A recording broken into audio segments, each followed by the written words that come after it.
A monster week in the SEC. Georgia, Auburn, Bama, Mizzou, Oklahoma, Texas. Any upsets brewing? It is time to get the squad together. You're talking ball with the SEC squad.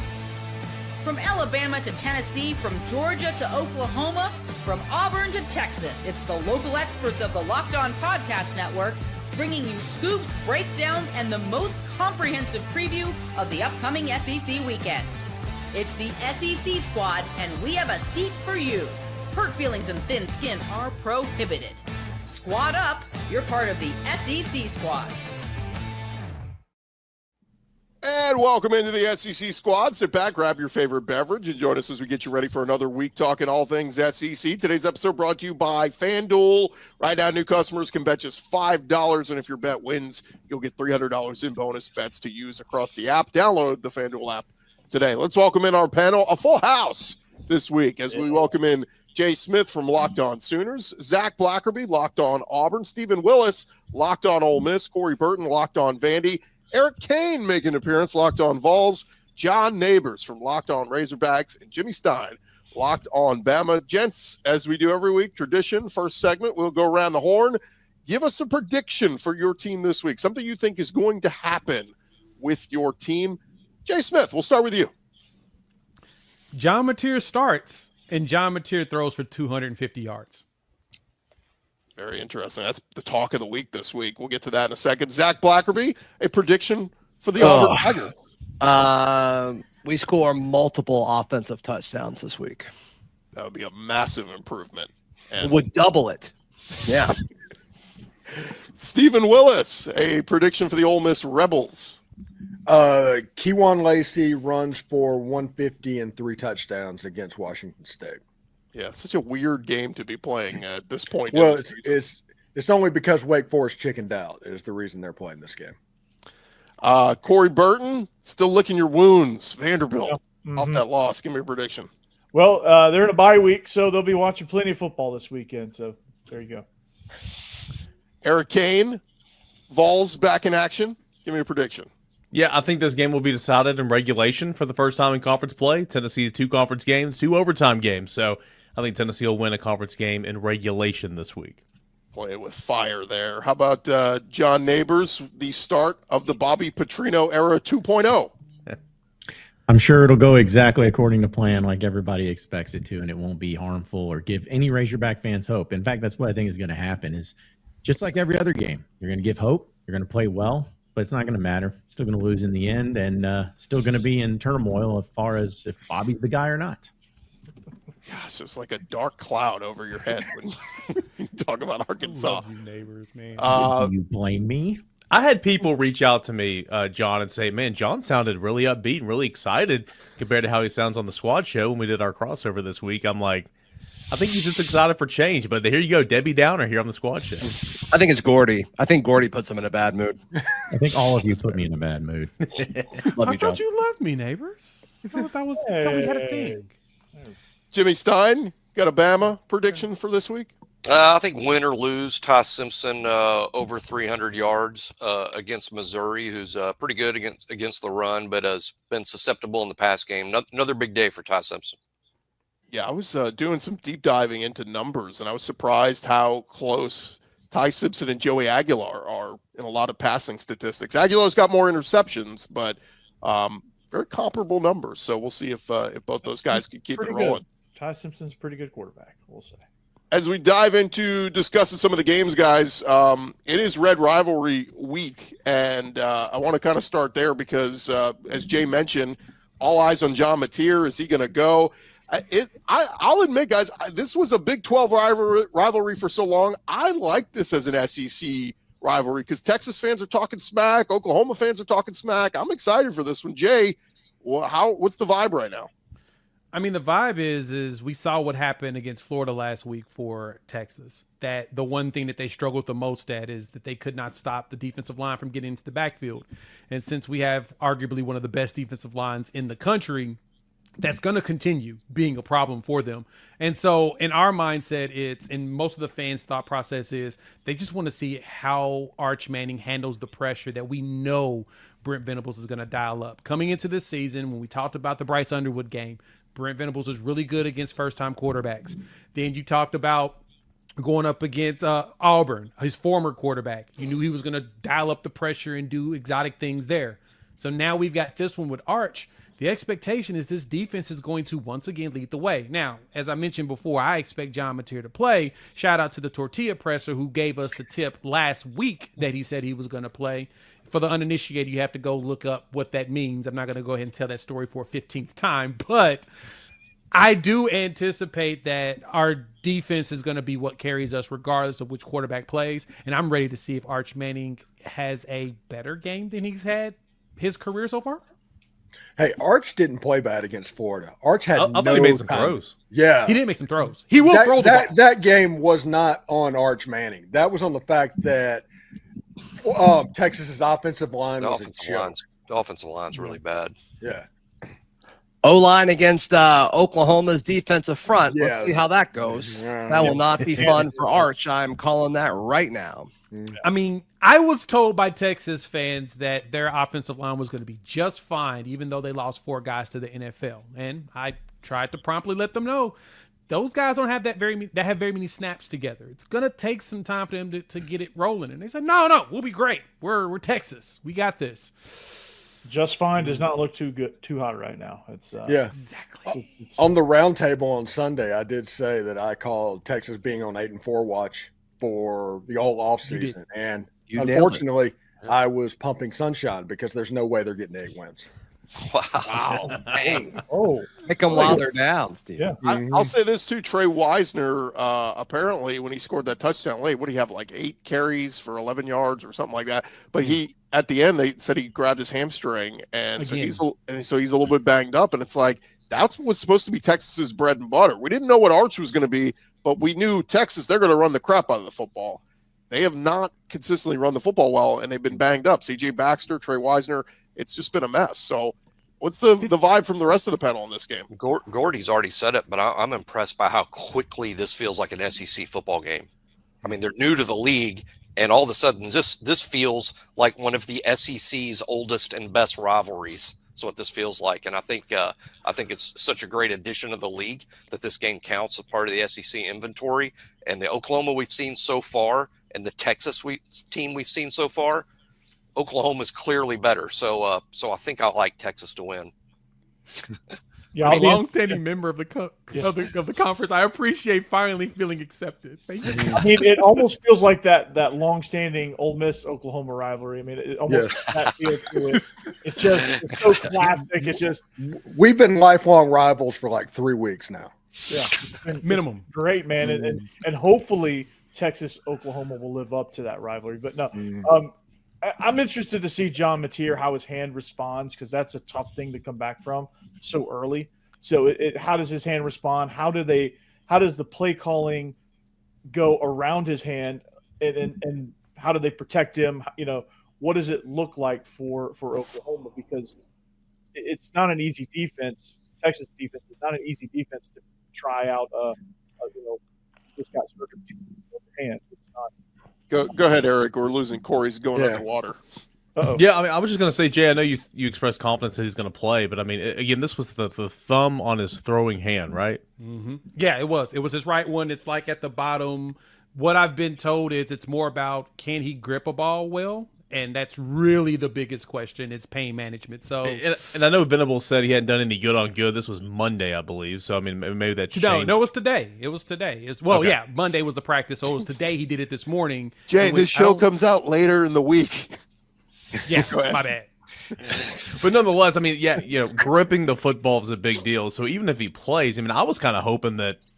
Gosh, man, Oklahoma and Tennessee played November the 1st. I was hoping maybe that'd be his first game back, and we'd be talking about this conversation of can he grip a football? What's he going to look like? But I agree with Corey.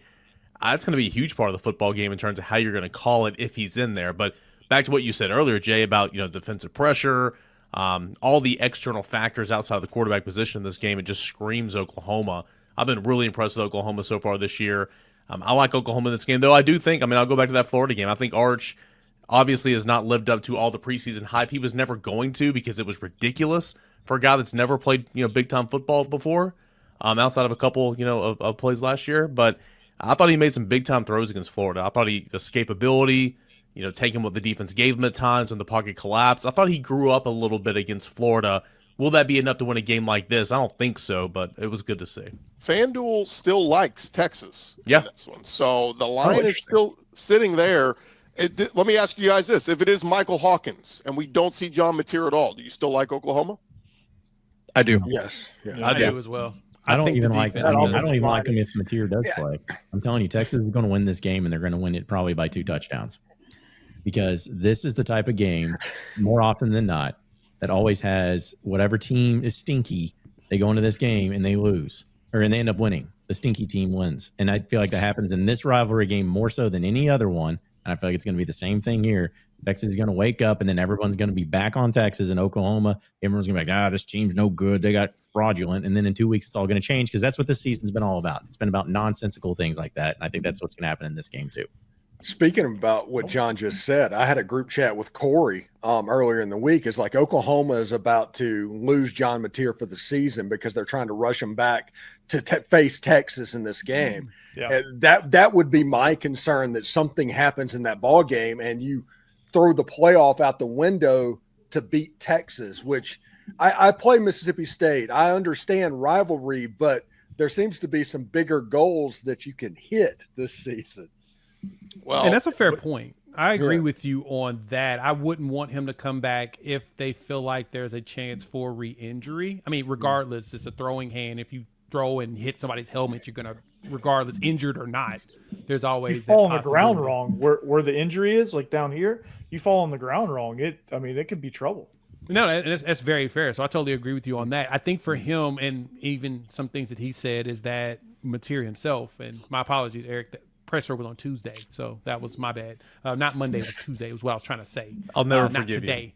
My bad. But anyway, Mateer said this is one of the reasons why he came to Oklahoma was to play in this game. So I do hope that if he does play, that it's more of a pain management situation and not a rushing back.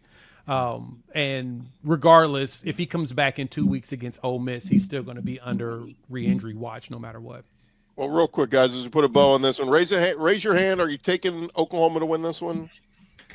Raise your hand. We got 1, 2, 3, 4, 5, 6, 7. So Jimmy and John rolling with Texas. We will see what happens there.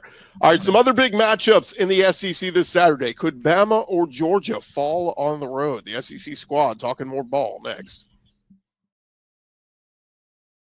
More with the squad in just a second, but first, when the opening whistle blows on a new repair, get your crew moving forward with SupplyHouse. Order today and see parts on your doorstep tomorrow. Over 280,000 plumbing, HVAC, and electrical items from the most trusted brands in the business. Their real-time inventory and honest lead times keep you from punting projects, while their industry-leading customer service always has your blind side covered. If you need parts fast for a project, SupplyHouse, they have next-day delivery. Talk about a game changer. The part finder tools and 3D schematics can save you hours on jobs where every detail matters, and their Trademaster perks like priority shipping and dedicated support make the whole process smoother.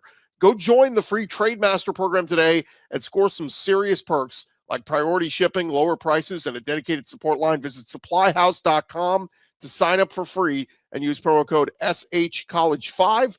That'll get you 5% off your first order at supplyhouse.com. Real people, real service. This episode also brought to you by our friends at FanDuel. And look, the NFL season, we are in the thick of it. And FanDuel, they've still got the great offer going that you do not want to miss. Right now, new customers can bet just $5 and get $300 in bonus bets if you win. That's right. You pick a bet, you put down $5. If it hits, you'll unlock $300 in bonus bets to use across the app. And so many great ways to use FanDuel. We love taking a look at a lot of the college football betting lines. They got all the big games in the SEC every single week right there. They got the betting line, the money line, whatever it is you want to get in on. They got player props. I mean, it makes watching football even more exciting when you got a little something riding on the action, whether you're a casual fan or you love diving into the stats. FanDuel makes the game day experience so much better. So what are you waiting for? Go visit FanDuel.com right now. Download the FanDuel app. Get started today and get signed up over at FanDuel.com. SEC squad rolling along here. Our buddy John Miller, Locked on Mizzou, hops in at just the right time as we get in 11 a.m. Central on ABC, guys. It is going to be number 8 Alabama at number 14 Mizzou. Alabama fresh off their win at Georgia and then home win against Vandy. And now another top 15 team. This one comes on the road against Mizzou. John and Jimmy, what's the vibe on this one? Because it just feels like, gosh, Alabama, can they keep slaying the dragon? Whereas Mizzou, they've just been sitting pretty at home every week of the season so far. Well, I'm getting the information from a Cole Kubelik tweet, but only 4 teams in SEC history have defeated 3 ranked conference opponents in 3 consecutive weeks without an open date. So this Alabama team would only be the 5th one to do it. I'm not predicting a loss for Alabama, but I would say that I'd be a little surprised that it's this Alabama team that becomes only the 5th team in the history of the conference to pull off something like that. So I think it's going to be 60 minutes, and I think it's going to be very difficult, but it is tough. 3, not just 3 ranked teams, but 3 emotional wins in a row, or coming off 2 emotional wins to go into an 11 a.m. road game against a Missouri team that's good on both sides of the ball. They're statistically very scary team. So I'm expecting a 60-minute football game. Yeah, I think it's a tough spot for Alabama, and yet I can't call it a trap game or anything. You look at the rest of the schedule for Bama, if they can get by this road game here in Columbia, really the Tide is sitting pretty with the rest of their schedule because the rest of their tough games are all at Bryant-Denny Stadium. So I think that's a huge advantage there. For me, if I'm looking at Alabama and Missouri just in terms of a matchup, the Tigers obviously haven't played the type of schedule that the Crimson Tide have played so far. But, man, Missouri has really stopped the run consistently. They've also given up some big plays in the past. I think Ty Simpson and Ryan Williams and company they're going to get their numbers. They're going to throw for probably 300 plus. But I just think if Missouri can make Alabama one-dimensional, I think it's going to be interesting. To me, this is a coin flip kind of game.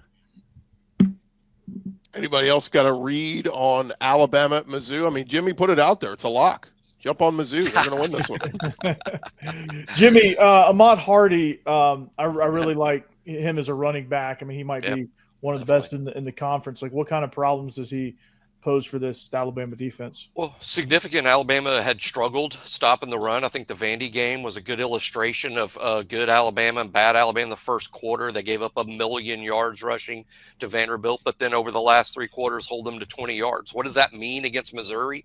Probably not much, because Missouri runs the ball so differently than Vanderbilt. It's a different type of rushing attack, but the production is just crazy. Ahmad Hardy's the guy everybody talks about, of course. Heck, I think even comparisons to a guy like Ashton Genty are fair when it comes to Ahmad Hardy. But the number 2 back, he averages more yards per carry than even the starter Hardy. So Jamal Roberts, I think, has 7.3 yards a carry.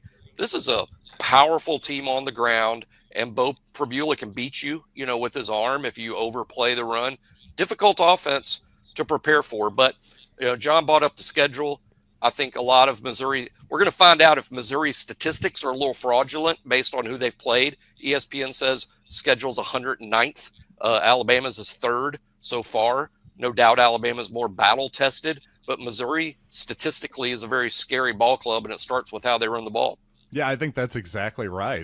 That's why this is a tough one for me to call, and I'm kind of waffling back and forth on it. And really, I think it's a cop-out to call it a coin flip, but I really feel that way. I think if this were in Tuscaloosa, I would certainly favor the Tide, but in Columbia, a place where Missouri hasn't lost since 2023 to Jaden Daniels and LSU, Malik Neighbors, that whole crew, I just think it's a tough place to play, a tough spot for Bama, and a game that Missouri's probably been preparing for 3 weeks at this point. And by the way, Corey, you said Ahmad Hardy, one of the best running backs in the SEC. How about they're coming off a bye week, and he still leads the nation in rushing? The nation. The best running back yeah, in the country right now. Yeah. I mean, there you go. Yeah, just his yards after contact is a good statistic alone. Just that alone would be up there in terms of rushing yards in the conference. I mean, he'll be back next year. Yep, 100%. Lawrence County, Mississippi for the win. Hell yeah. Zach, let's real quick, by the way. Running back Jamal Roberts is so good he won American Idol last year. There you go. Show your hands real quick. Do you like Mizzou to pull off the upset over Alabama? I think I do. Lord There help you me, go, I John. think I Attaboy, do. John. Only 3 of us. Everybody else rolling with Alabama on the road. You're with the sharp money, baby. Zach, let's get to your game. 6:30 Central on the plains of Auburn on ABC. It'll be number 10 Georgia at 3-2 Auburn. No Brock Bowers in this one for you, Georgia. But Zach, I've just been building it up. I think Auburn's offense is going to look much better at home. What say you? I hope so. I mean, they've got the dudes to do it. Sometimes I think it's play calling. Sometimes I think it's been the quarterback wanting to hold on to the football. But I mean, the way I've been talking about this one for 2 weeks now, it's like they could do it, but until they do it, I have a hard time getting there at this point. Yeah, I mean that's fair. I mean, it's been kind of a mess over there at Auburn. Thanks, Corey. About. Yeah. Appreciate that. I feel like it has been. Let me phrase this to everybody. More likely to happen. Hugh Freeze on the path to getting fired here the next couple of weeks, or Auburn's offense gets better. Which one's more likely? Yes. Absolutely yes. So No, I hate to be this guy, but like, and Hugh Freeze has said this, but I feel like it's more okay if we say it than if the head coach says it. But like Auburn has had his hands full the last 2 outings, and it's been close with 2 top 10 teams. And I mean, it's gonna be tough against Georgia too. But then it's like, okay, like it's gonna get easier. But that easier is you host Missouri, a team that we all just talked about how good they are, and then you go to Arkansas, and then like you get Kentucky, which is great, and then you go to Vandy, and it's like, all right, like we all know the stories of Diego Pavia against Hugh Freeze. So like while it does get easier, it's still not easy. And so like there is a path for Auburn to look better because of the competition, but it's not like there's this major drop off. So there's a path for it for sure. A lot of Auburn fans are in the camp of like, if Auburn like looks terrible against Georgia, you know, they're ready to say, hey, Hugh, pack your bags. I'm not there yet because I mean, I picked Auburn to lose these 3 games going into the season, and then I picked them to kind of get hot after this game. So like, I'm not in the camp of like, let's burn it all down and start over. Like, that's just not where I'm at. I don't think that's entirely fair, but the offense has been bad. And with all of those weapons, it should get better. Anybody surprised the line's only 3.5? Yes, I've done like 5 shows on that. It's fascinating. I mean, I'm not an expert on Auburn clearly, but you know, Tennessee's played Georgia. I feel like I know Georgia pretty well, and that's a pretty good ball club. I know it's a road game. Plain's a difficult place to play, but at 3.5, night, Cam Newton night, I guess they're taking. Yeah, they're retiring Cam Newton's jersey, so that's going to be something. And I mean, we all know Jordan Hare makes weird things happen. On Cam Newton night, I mean, what kind of energy is going to be in there? You know, that's Does crazy. Deuce Knight have the same jersey number as Cam Newton? What's up? No. Deuce Knight doesn't wear the same number as Cam. No, we made Deuce wear. We said Deuce could not wear his number anymore. Perfect. Okay. Well, so You know, will we Kirby see? hasn't lost games like this. Cam Newton's It's an unlike Kirby Smart to lose a game. I mean, not in recent Georgia history have they lost a game like this one. But is this the weakest Georgia defense he's had in the last 5-6 years? Probably. Yeah, probably. Yeah, I think Probably. so. They look lost almost out there. Yeah. One thing's interesting. This feels like the game that Hugh Freeze has, locked the gates behind. Really shows out. As a person that went through the Hugh Freeze experience at Ole Miss, there was always 1 or 2 games every season to where everything clicked into place.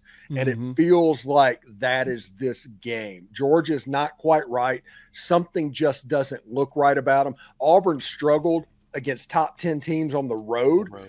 Yeah, they didn't get blown out. Now they're coming back home. I'm expecting, honestly, Jackson Arnold and Cam Coleman to hook up at least twice in this game for long touchdowns. Oh, that'd be incredible. Even on that. But you're right, Stephen. Though I mean, even in his first 2 rosters, which were not as good as this one, I think we all agree that this Auburn roster is better than his first 2.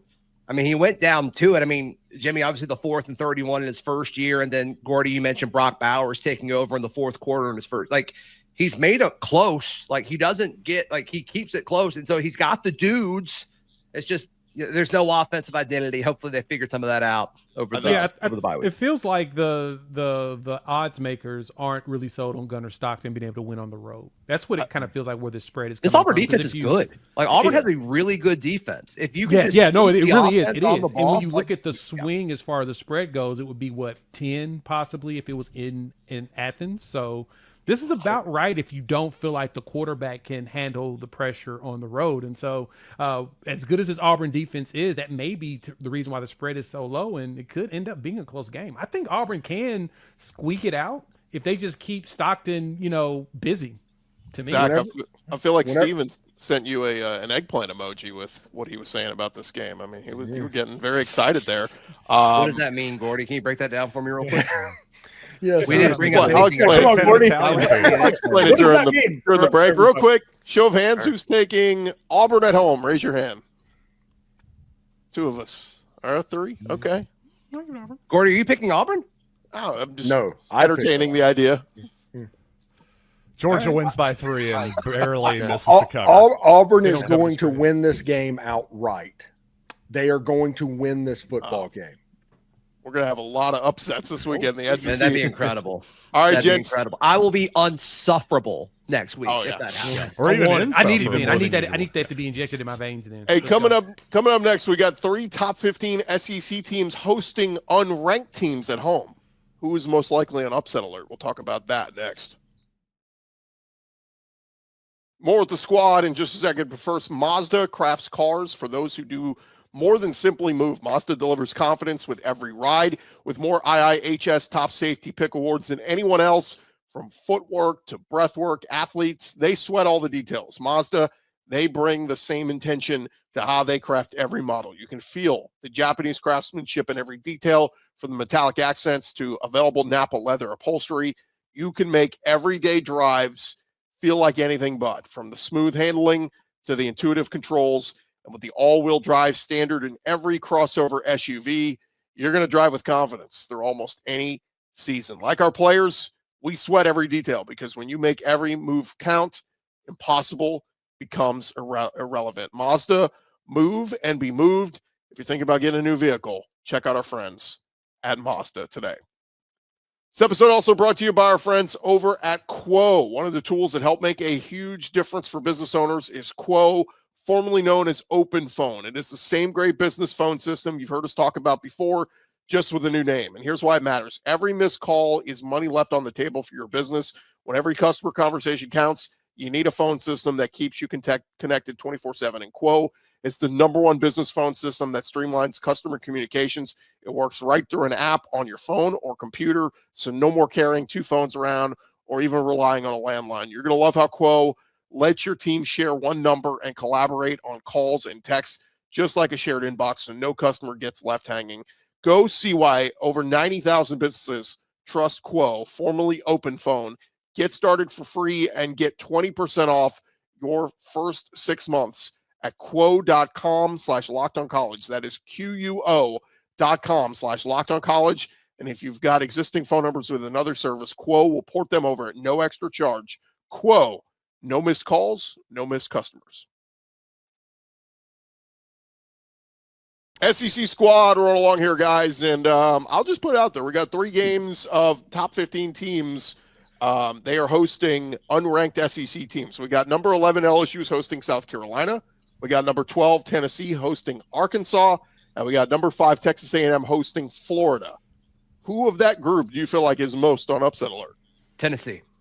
I was gonna actually say the same, and I only say that because the 3rd Saturday in October is the next week. This is a very easy game. Come on, John Neighbors. Arkansas for. John looks like it is very easy to John, overlook. be the voice of reason. Come in here. Come I truly on. believe that Arkansas, because now they have fired their coach, this is the game where they bounce back and show up out of nowhere and play a really good, hard-fought game for their new head coach. Well, the issue, Jay, is it's never been offensively. They've scored tons and tons of points. They have one of the best quarterbacks in the league. I mean, their issue's not offense. They're going to score points. I think that's what it's going to be. I think it's going to end up being a shootout between the two, and that's where I'm not saying Tennessee's going to lose, but I think this one is going to be the one because, like I said, the 3rd Saturday in October is the next week, and that's an important game. And remember, Jay, Tennessee lost this game last year and looked horrible. Right. I mean, looked pathetic. That is So, true. There's a lot of holdover from that game, and Josh Heupel holds a grudge big That gives time. me a And lot so, of like, I think a lot of pause these players and- are like that too. That gives me a lot of pause, and so does the fact that I don't really see Tennessee punting in this game. That's a slight problem for me as well. Like, I don't These think three, y'all understand what the significance would be if Arkansas won this game. Like, everything gets turned upside down completely into a whole new direction because suddenly it's Bobby Petrino staying on as the permanent head coach for Arkansas. It's that type of game. And if that happens, then suddenly it makes it to where it's like, okay, well, do the board trustees, do the athletic director, do they even continue to search, or do they have to wait out? Does they have to win a few more games? But then it gets everybody back on board, and then Arkansas's got Texas A&M at home in the next week, and I'm sure that will go great. But the point is like that is the type of game that would literally turn everything upside down. It's already pretty chaotic over here. It would go to straight like clown shoes level if that happened. Just like Tennessee saved Sam Pittman's job last year, right? Yeah, that's right. Sam Pittman. Tennessee's really good at that. They're really good at dictating who Arkansas's coach is going to be for the next year. So Hopefully not on Saturday. So for that reason, listen, I could sit here and say like, yeah, Arkansas can do this, that. I have no idea. I think the team will be better because it's hard to be much worse. And the defense is awful in every statistical category. It's dead last in the SEC, so they can't get much worse. But I don't know. It's either going to be where Arkansas wins this game or they get blown out. That's the only two things that happen. But I do not think they win this game. There's no reason to believe they win this game. I don't want to have hope in this game because I just can't handle that right now. So These What's the three line in games. this? These three games. 13 and a half. it opened at 13.5. It's dropped as low as 11.5 though. These three games are a jumping off point to point out that at this point in the season, SEC teams are 46-7 cumulatively at home. I like all those home teams. Tennessee And has those not three in lost particular to. win. Sorry to cut you off, Jim. Tennessee's not lost to anybody at home except for Georgia since 2021. But just also let the record show that Arkansas Kind of selected. has not lost Didn't they lose to Ole Miss In 2021? 2021, I said Oh, since okay. 2021. Get 'em, Okay. even. Or I guess since 2022. Better for you. Yeah. The record needs to reflect that Arkansas has not lost to Tennessee since 2007. It's true. Just saying. I will say this: I'm a little bit intrigued by Florida at Kyle Field. That's I know the a game I was tough going with, place John. I know that's a tough place to That's play, but tricky. I know everybody's focused on Texas right now and what they did in Gainesville. But to me, did that not look a little bit like a different DJ Lagway? I'll tell you this, that front four, I know the offensive line for Texas left a lot to be desired, of course. That front four for Florida is legit. They got that freshman wide receiver back whose name Dallas escapes Wilson. Dallas, Wilson. thank you. Yeah, that kid. That kid, he's pretty talented. But seriously, there's something about that game. I know everybody has been looking askance at Florida all season. All of a sudden, I'm going, maybe I can kind of see a path. I agree with. Okay, so Florida, even when Florida was looking horrendous and Lagway was throwing pick sixes and Napier. I mean, again, I still don't think he's going to be the head coach of Florida next year. But when the offense was a laughing stock prior to on Saturday, the defense was still there. The defense was still carrying that team as much as they could. The defense is good. Yep. You get a good run game. Jaden Ball had over 100 yards on the ground. You get Lagway to play like that. Just don't turn the football over. I mean, Tennessee got to the CFP last year thanks to a good schedule, but also running the football and playing defense. I mean, Marcel Reed is not good. Sorry. Like, he's not very good. So I'm not saying Florida wins this game, but like of the three, John, I'm with you, man. I'm looking at this Florida A&M game. That was the one that's intriguing me. I think What I'll about say LSU? Marcel Reed threw the game winner at Notre Dame a few weeks ago, so he did do that. Now at home, they struggled that 4 quarters against Auburn, and that Mississippi State score last week wasn't it like 7-3 at halftime? They finally woke up in the second half and got going, but I don't know. I'm with you guys. I think Florida, the way they're playing right now, Billy Napier said last week that Lagway's finally healthy and he had his best week of practice. So if that's true, we should see some carryover here. Yeah, they can't fall into the trap of DJ Lagway being the focal point of that team. It is Jaden Ball. Yep. That is the guy that needs to be the hoss on that team. Don't fall into the DJ Lagway trap again. Give the ball to Jaden Ball and play defense. Could he have thing I maybe got agree. all of his spring training reps out of the way now and like he's feeling good? Like maybe. I mean, he missed a That's a lot good of time. He's healthy. Missed a Practice whole lot of does time. matter. Plays We're a role. learning that practicing does matter. And if I you're just not thought he out there looked like a practicing in the different guy spring- this week. I really did. Let me just I think add it's this. Dallas, He though. is 2023 Mr. Texas. He wanted to play badly against the Longhorns last year. He's getting to come back home to he's from Willis, Texas, just outside Houston, about an hour up the road is College Station. Lagway's going to want to, prove to A&M, hey, I picked Florida over you guys, and this is why. Okay. Oh, that's an interesting thing. And Willis, Texas sounds like a fantastic place. Yeah. There's also some other storyline that Torian York played high school ball against him, and I think he's 2-0 or 3-0 against Lagway. So there's like a little rivalry there too between those two guys. So a little bit more spiciness. The other one we didn't really touch on, you guys, LSU against South Carolina. Big questions about LSU's offense. They needed the bye week. Brian Kelly said, if we get that bye week, Nussmeier get healthy. We better see a better Nussmeier this week, because if not, I think Lenore Sellers and South Carolina, they're in desperation mode. They need a win. Listen, South Carolina can't stop the run. LSU can't run the football. Whichever team does the better job of doing that is going to win this game. Yeah, I can see both quarterbacks throwing for a lot of yardage in that game. But again, broken record on it, but I just like the home team here. I like the home team in all the games except maybe Alabama at Missouri and Georgia at Auburn. But I think Alabama and Georgia both are on high upset alert, both of them. I'm going to be a buzzkill here. I'm going to put on my best John impersonation here. I mean, in this game, just such a letdown, coming into the season. I mean, Lenore Sellers, Nussmeier, LSU returns all this production. It's one of the best games in the league last year. Yeah. LSU at South Carolina was an awesome game. I think this could be a great game on Saturday. Don't get me wrong, but it just feels like there's not a lot of hype going into it because both quarterbacks have been really Nussmeier, and I'm a huge Nussmeier guy. He's just looked not polished at all. He looks still hurt. He looks like that abdomen is bothering him, in which, we had that same thing with Quinn last season when he had the abdomen issue, wasn't really able to complete passes very well from that, couldn't throw. You don't get your full motion when you have that abdomen issue, and it sounds like it's a lot worse than what they're trying to lead on because he does not look good. You're right. He doesn't look good at all. Van Buren time? They had the bye week. They said he's had a week plus of rest. So Nussmeier better look better. But yeah, if he doesn't, maybe they do start looking. I don't know. I just feel like this is the battle of two of the top 7 unlikable coaches in the SEC, personally. And so I'm going to be fascinated from that. But I was just looking at South Carolina's schedule. It is pretty crazy. That, of course, LSU's ranked 11th, but then they have 6th Oklahoma, 8th Alabama, 4 Ole Miss, Texas A&M 5, all straight weeks. So when people were thinking them as a playoff team, you like how Gordy made sure to bring up LSU at the end of the show. He always finds a way. It's crazy. Well, I was going to save 60 seconds for Steven to talk about his big matchup against Washington State, but just win the game. Just win the game by 1 point and get to the Georgia game. I mean, that's what this is. That you're already number 4 in the country. You don't need style points at this point. If you win every game, you're going to accomplish every goal that you want to accomplish. So just win the game against Washington State and move on to Georgia.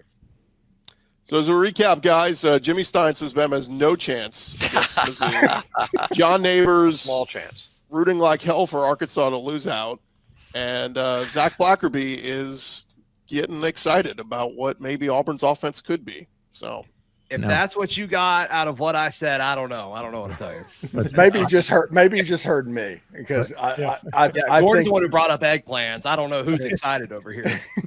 Listen, I'm rooting for Arkansas to win a lot because I'm the biggest Bobby Petrino fan. I've always been the big Bobby Petrino fan. And as I put up on Twitter, it's like your favorite movie that came out 14 years ago is coming out with a sequel. You know, it's not going to be as good, but it's still going to be fun to watch.